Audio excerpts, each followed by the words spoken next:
truth and shame the devil. I'm Jennings Bernard, your host. As always, you can catch me right here each and every day, Monday through Friday, here on Facebook Live. Tell a friend that tell the truth and shame the devil is on the air. We hope all is well with you. Tell your friend that it's time now to tell the truth and shame the devil. How you doing this evening? How you doing? I'm making my way back, slowly but surely, getting back step by step to this full recovery of this cold, flu, whatever I had for the last 6 to 7 days. I'm working my way back. Still can feel a little taste of it still around. But God is good. Brought, as the old folks used to say, brought me from a mighty long way. And I thank you, each and every one of you who prayed me up and my family that we recover. A lot of people out there doing uh, much worse, and we send prayers out there to them. But hey, ain't nothing like whatever it is that float around in this weather. I always say this time of year, I do not like it because today it may have been 55 degrees. Tomorrow it may be 28 degrees. We used to didn't have the weather like this in Memphis. I remember if it was going to be cold in the winter, it would be cold in the winter. If it was going to be hot in the summer, believe me, I've seen some 101, 102 degrees or more in the city of Memphis. I can deal with that. But how do you prepare yourself in this weather? One day you can be like I am now, sitting here with a short sleeve shirt on and comfortable. The next day you maybe see me sitting in here with a hoodie on and going outside to just get the mail from the mailbox. You got to have an overcoat on. Something should be telling the people that things are changing. And it may get worse before it gets better.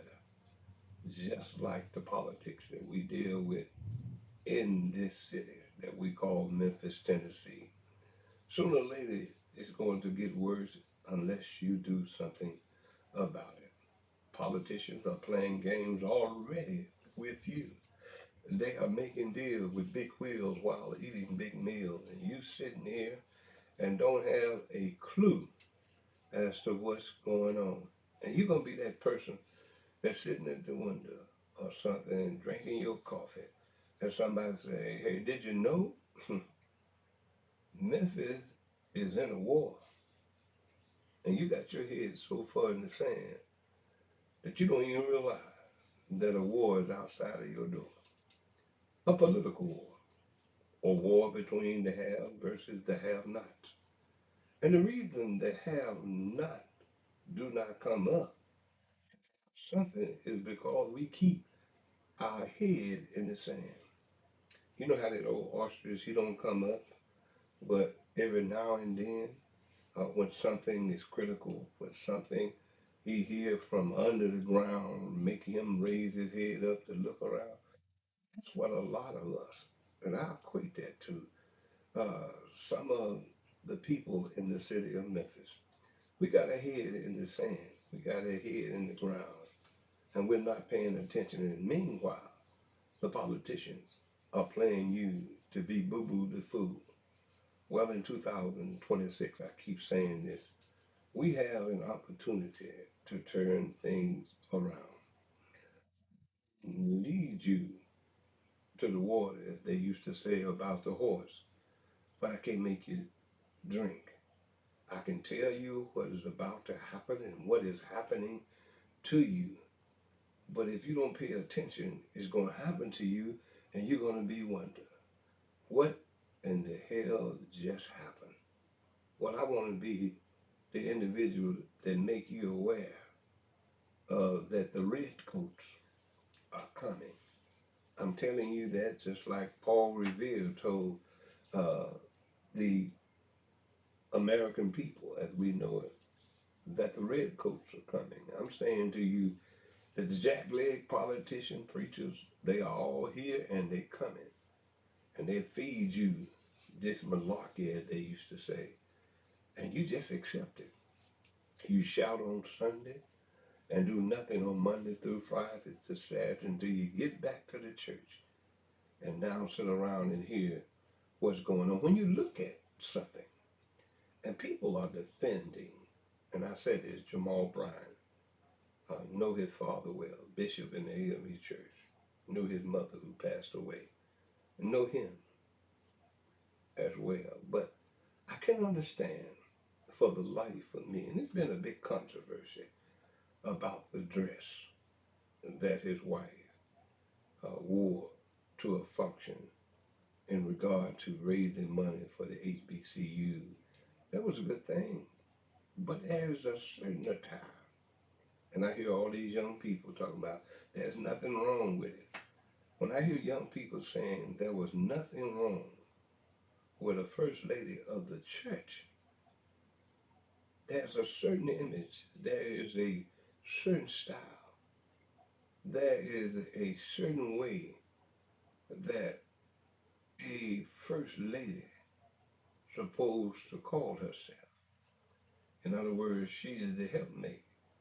She is the Eve to his Adam. He's supposed to be able to lead her. She's supposed to be able to help him.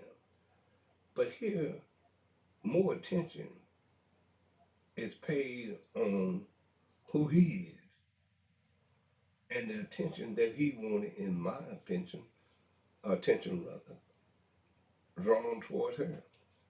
Now, ain't no way in God's green earth that Miss Bernard, who been the former lady, first lady of 12 different churches that I've pastored over the 32 years in the AME church, would not never, I wouldn't have to tell her, don't go out of this house with a dress that uh, emulate the fact that you may be naked and just certain parts look like it's covering your private parts. She would have looked at me and asked me was I outside of my mind if I had went and bought a dress of that nature and told her, look, we going to the banquet, this is what I want you to wear.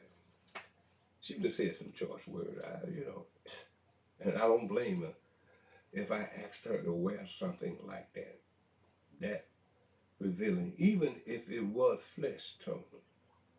I was told a long time ago, never give the appearance of.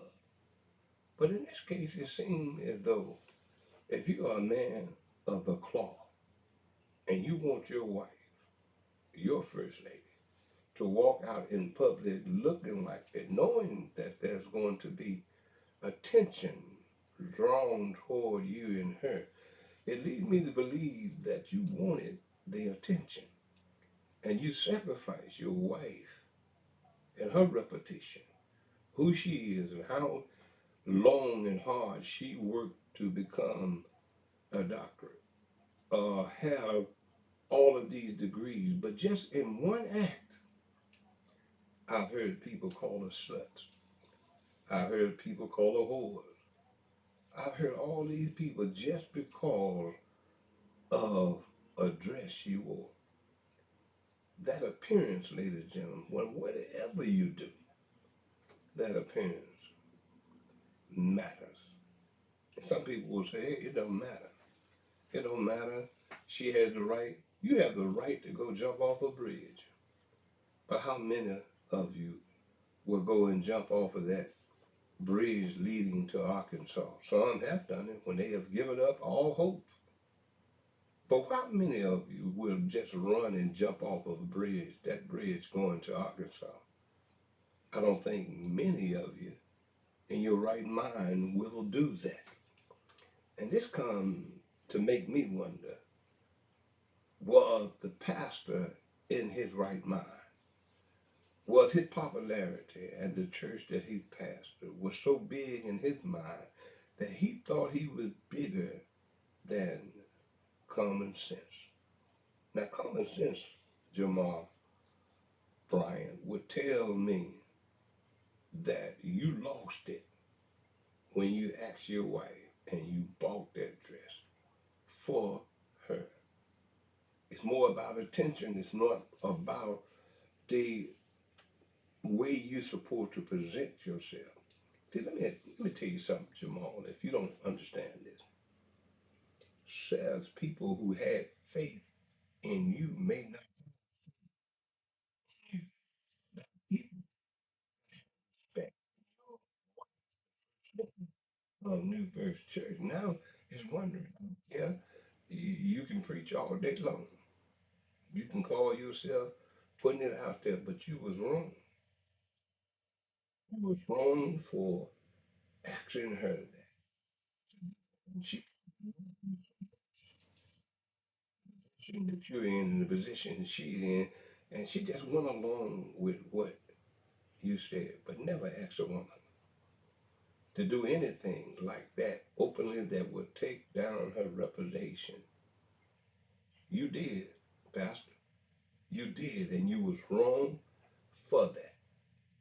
And I said I wasn't gonna speak to it, but as I continue to look at it, it's still out there, and people are calling this lady without even knowing her. They calling her a whore. They calling her a bitch. They calling her all these words that I don't think she rightly deserves those. But because of your leadership in your household, Jamal, you got people talking about your wife. You got people talking about the first lady of the church. Never ever, as my grandmother used to say, give the appearance of. And once you get that appearance of, people will long remember the bad thing you did as opposed to the good thing that you did. You got to reach deep down within your soul, man up, and be the man that God put you in a place that most preachers would love to be in that place of a pastor of a church that large. Man up, stand up on that microphone and man up and apologize to your congregation, apologize to your wife, apologize to yourself. I'm Jennings Bernard. You're listening to Tell the Truth and Shame the Devil. Getting back to Memphis, still the number one most violent city in America. And let me say this to uh, Paul Young. You are a disgrace. You are a disgrace to the office that you're supposed to represent. First of all, you're a liar. You come back and talk about that Memphis crime is lower than it's ever been in the last 25 years. If it is, it's not because of your leadership, Paul Young. It's because you couldn't do it in the beginning. You, your administration, and the administration before then couldn't do it. They promised that they was going to get it down, but it wasn't important enough to fix it. In the past administration, and you getting in here tap dancing, scratching your head when it don't itch, laughing when nothing is funny. You're being that good old slave Negro that you've been bought and paid for with 30 pieces of silver. They're raising money to the tune of $250, 50,000, excuse me, in just one night. My sources called me this morning and said he heard me yesterday say it, but he said, I want to let you know it's 250,000 for the election that's coming up in 28. They already, as I said to you, working right now, ladies and gentlemen, to get him back into office. For what reason? because of what he's doing for them and not for you. I said to you on yesterday, he raised your taxes. They probably wanted that. He bought a hotel. They wanted that. Why would he buy a hotel? It wasn't a part of his agenda. If he had put it to the vote of the people would probably deny it. But you went on and bought a hotel that now you're going to let the Carlyle Group work it and run it. After the contract said, then it will be turned over to the Carlyle Group. Why? Because the power that putting the money behind Paul Young, he's doing their bidding. The people said, Paul Young, get rid of C.J. Davis. You fumbled and you stumbled and you played around until the people of this city wasn't looking and was looking over at another cause dealing with the superintendent of the school, the malfunction, the dysfunction of the school board. And I hope and pray with my heart, soul, and all of my mind that they do take it over. Because that old saying, people said, if you want it messed up, turn it over to black folks. That's what people are saying. They're saying, turn it over to black folk, turn it over to black leadership, and you'll find out what happens. Not in all cities, not in Atlanta, not in certain cities where they're prosperous as it relates to the leadership of black folks. See, they'll give you enough rope in the city of Memphis for you to hang yourself. But they ain't gonna let it go too far without them making money. This whole city and the powers that be is not about you, it's about making money. And they have to find the right Negro, like a Paul Young, like a Floyd Bunner. Look at the jail and the mess in that situation is. He can't even complete a decent sentence in regard to telling you why the jail and is in the position that it's in. And I worked with that fellow for over 20 years. I knew better, but you didn't. So you went along hook, line, and sinker with the money that got behind him and you voted him in as sheriff. And then you got his assistant just as knuckleheaded as he is, that they trying to persuade you to put him in after. But we ain't gonna bite that apple no more. We bit the apple for too long on the city council people, county commission people, state representative people. They've been there too long.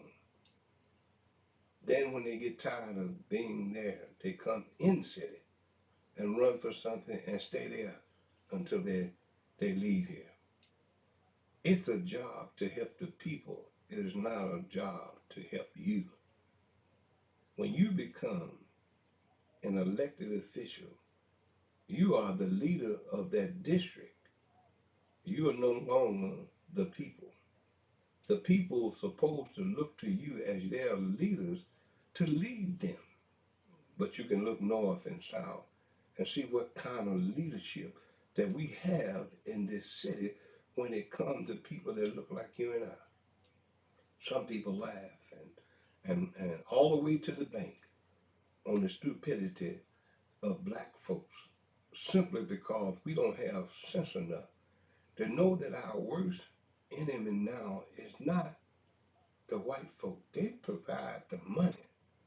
But our worst enemy is our own leadership that they can buy and sell them just like they did years ago when they bought and sold black folks. It's just a different day.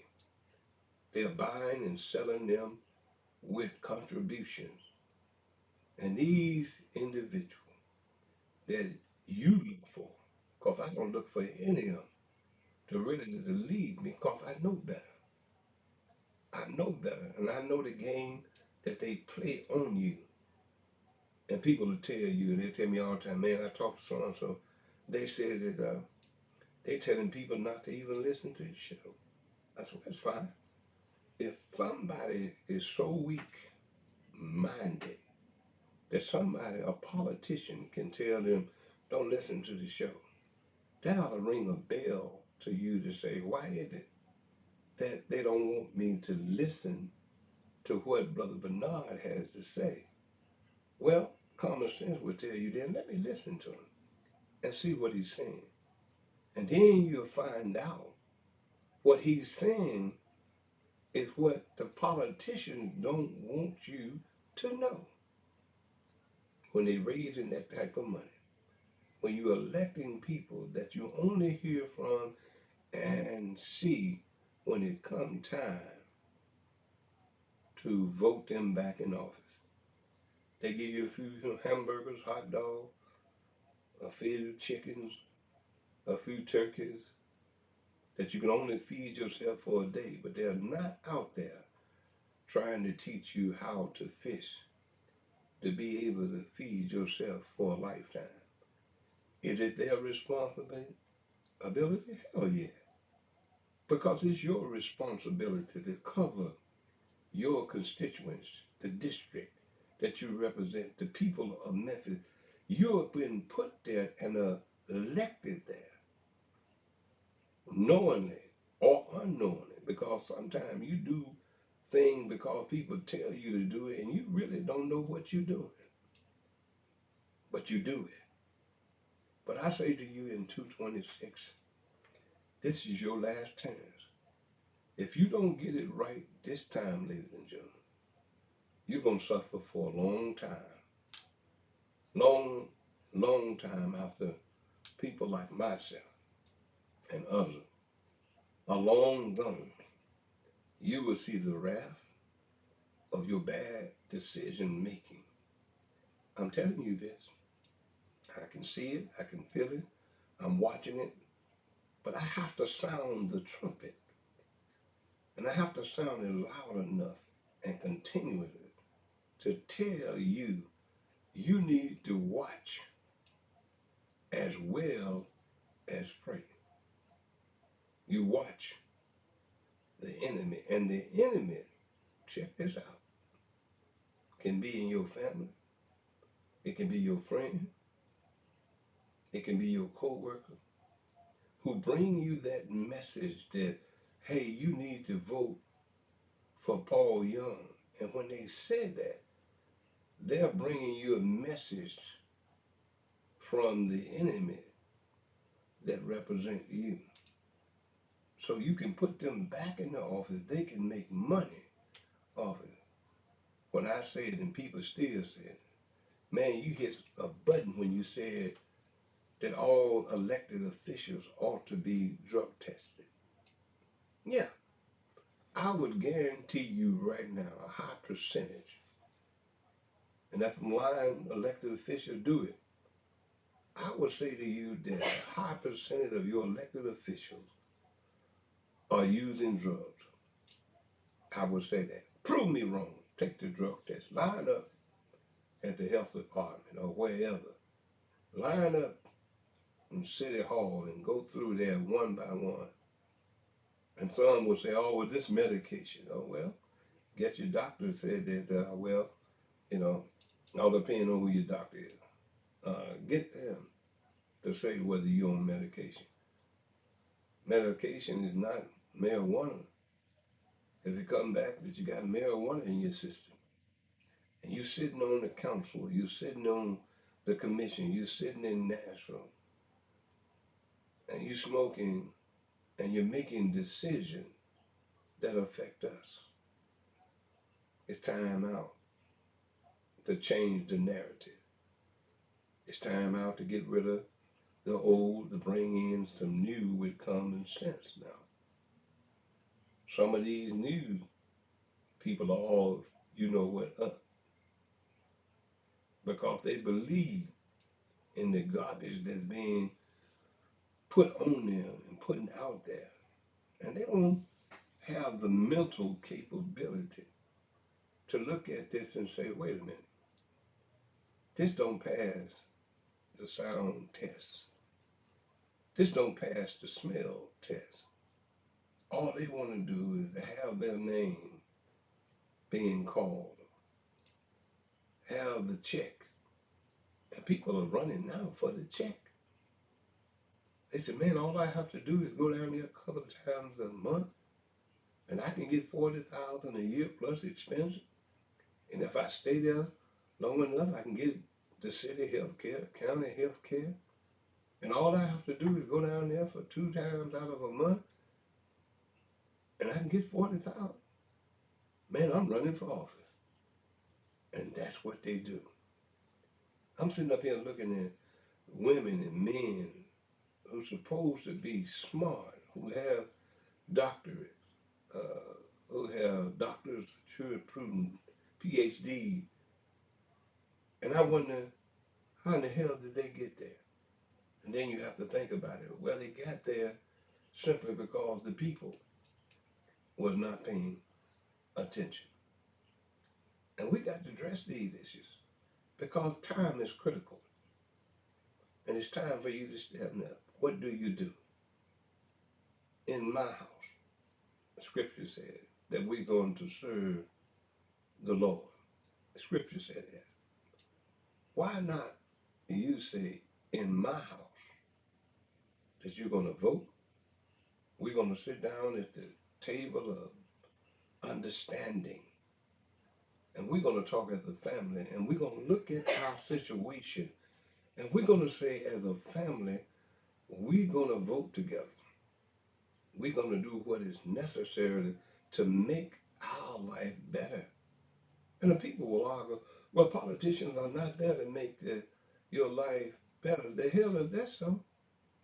Everything that they vote on in one way or the other is supposed to make your life better.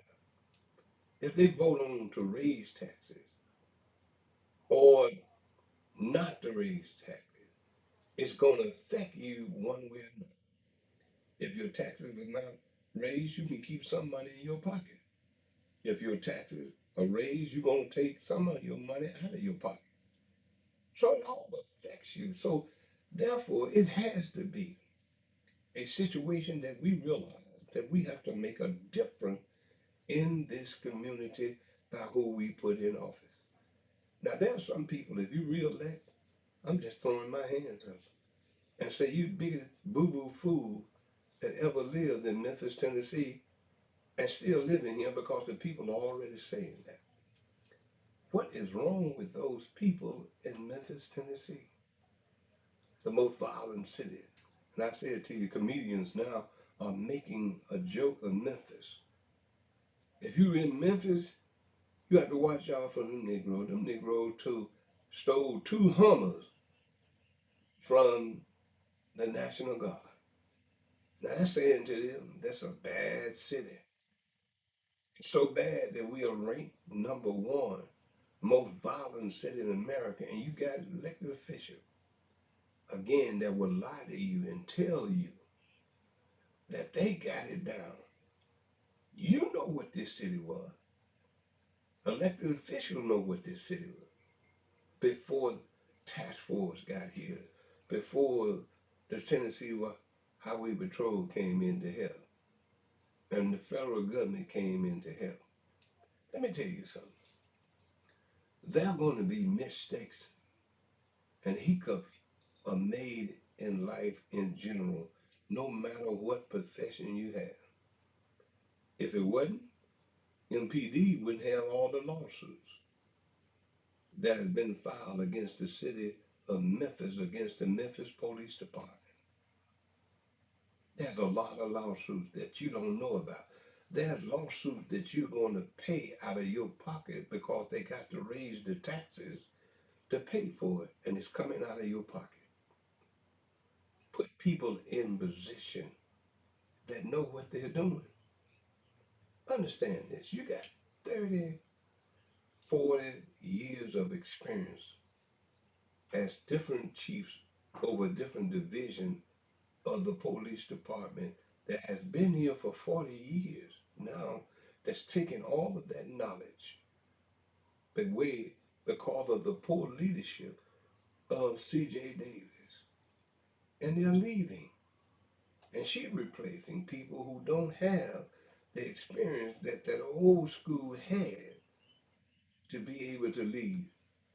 We didn't have the lawsuits that we're having against sheriff department and death in the jail, Memphis Police Department, killing and murder of the citizens. We didn't have that.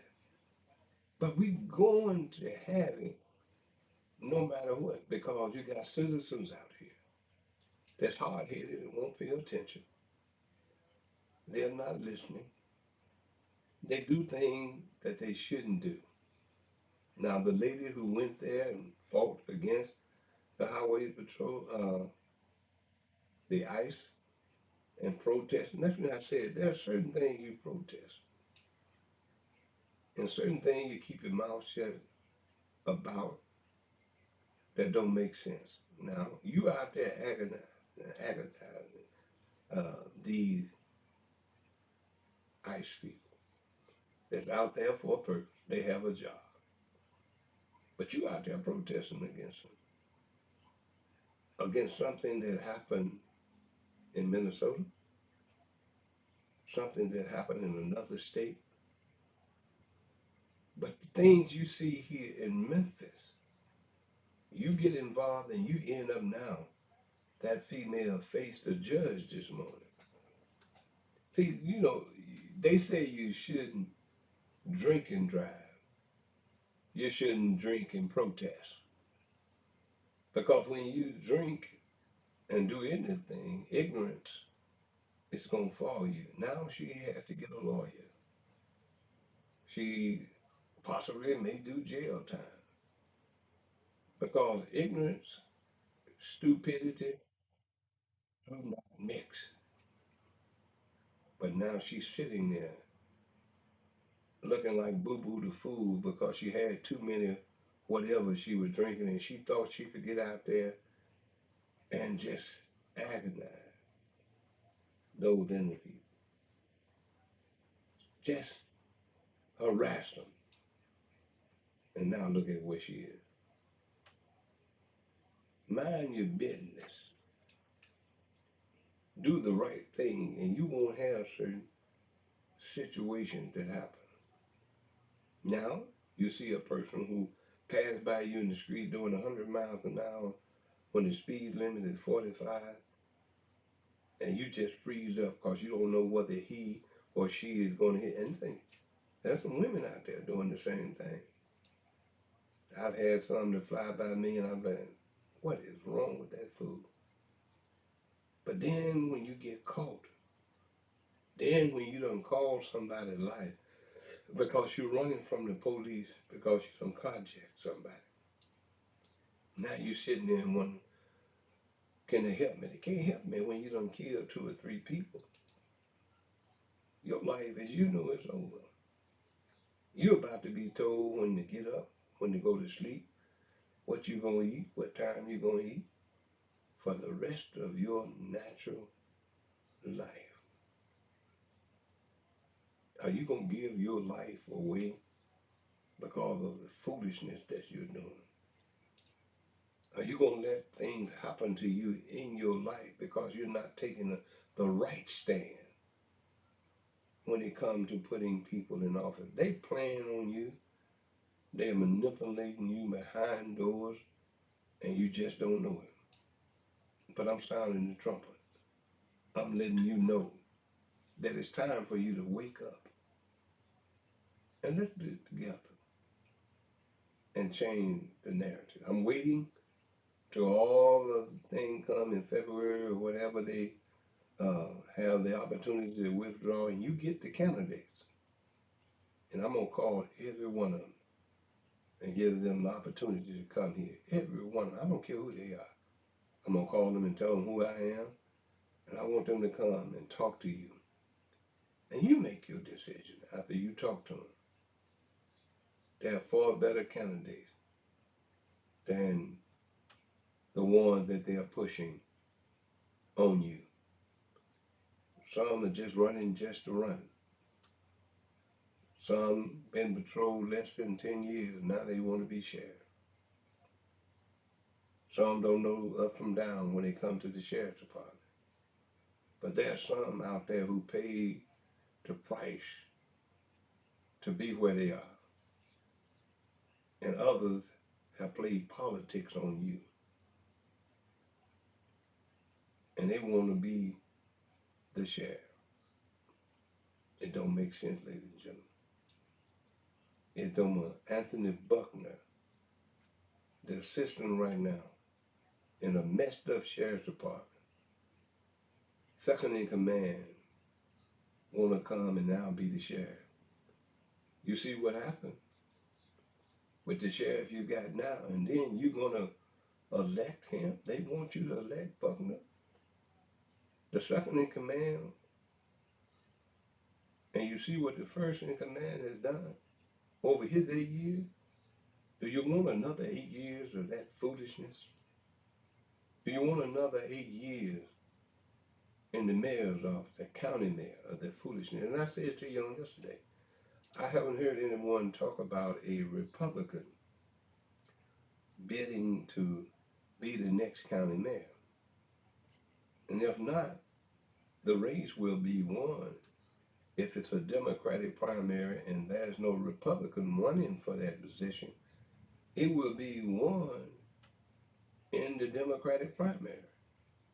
So that means whoever gets the most votes, if they get 10 votes, more than that certain percentage of the other, then he or she becomes the mayor just in the primary runoff. But this time we'll see if any Republicans, if you know of any Republicans going to run, then we know we'll have a election in the general in August. But if not, and there's no Republican running for the Shelby County mayor's office, it will be done when the Democratic primary comes. And you all tell me who you would like in the comments out of the candidates that you have. And I'm gonna go through here and look at, maybe I have a picture of all the candidates that I put up tomorrow. But this individual right here, he is a snake in the grass. He has sold y'all out right there. He has sold y'all out for 30 pieces of silver. In this point, you already know 1.5 million. They raised 250,000 for him in one night out in East Memphis. So East Memphis is running, the money folks are running him, and they are running this city. But let me say this to you again before I let you go. And I'll say this to you again. I've never seen money walk into a voting booth. I'm talking about money, dollar bills. But I have seen money persuade individuals like this individual to lie to you, to manipulate you with their money, and for you to put him in office. I've seen that happen. But I tell you how you beat money. In this case, the way you beat money is that you come together, because together you stand, divided you fall.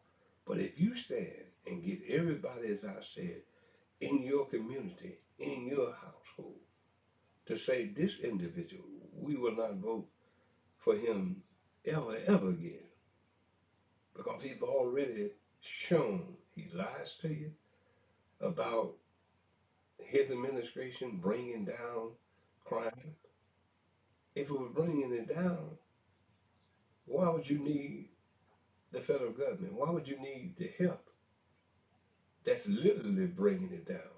It's not because you or your administration has stopped lying, Paul Young, but you feel comfortable telling the people a lie because you don't think the people are smart enough to understand what you're doing behind closed doors and how you stand up and lie to the people. Not only you, Paul Young, your counterpart on the county side, this snake in the grass right here. I'm so glad that he's getting out of the way. And he should never, ever, ever talk about the accomplishments that he's made since he's been in office in 8 years. You've done nothing but raise taxes to do projects. You wanted to talk about Regional One. That was your baby. And other thing you wanted to do. He's a snake in the grass, a real snake in the grass politically. That should never ever. And I wondered now, how did he make it from city council to the state senate and to the county mayor's office? I was never impressed with this. You know what ho? Never was impressed with a-ho. But that's who he is, and that's who you put into office. Individual like these two so-called leaders. If we are in trouble, if these individuals are what we call our so-called leaders, we are in trouble. And it's time for us to wake up, speak up, and let's make a move. Oh, it's finna get good now. But remember, if you put these people back in office that don't care anything about you, it's on you. It's nobody else's fault but yours. People will say, I got mine, now you get yours. How do you get yours? How do the opportunity come for you to get yours if you put the wrong people in office? The people who really care about you, you will put them aside before you elect them to the office because of the money, folks, that tell you what you ought to do. Nobody tells me what to do. I do what I want to do after much prayer, much concern, and awareness as to what's going on around me. Then I make my decision. Can you say that? Can you actually say that you've gone into a voting booth on election day and voted your conscience, not the conscience of a ballot, not the conscience of a sorority or fraternity, not the conscience of a preacher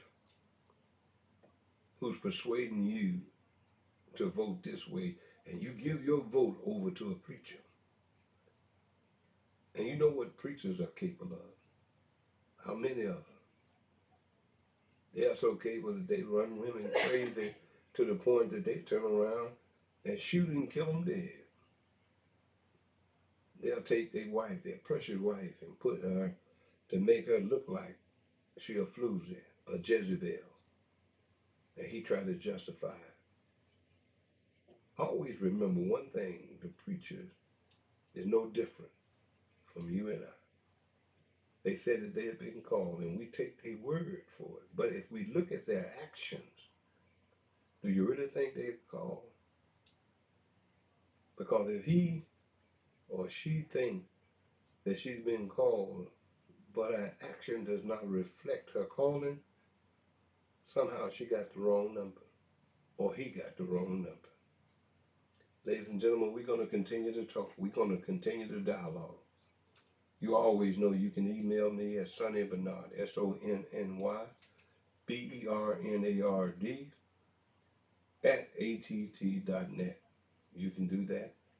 You can go to the Facebook page as well as to Spotify, to YouTube, to X, and TikTok is supposed to be out there as well. We're going to look into that as well. But it's about 5 different ways that you can catch it. And while you're out there, like, share, and subscribe. And again, I thank all of you all who making sure that my granddaughter out there at Michigan State University to get some of the NIL money. Buy something, that link I put out there, you can go and buy a pennant, something, a cap or whatever, to show his support. She is one of the freshmen nationwide to look out for when it comes to softball. I look forward to seeing her on ESPN and other outlets come this baseball season. Remember the name, Zoe Bernard. I'm Jenny Bernard. You've been listening to Tell the Truth and Shame the Devil.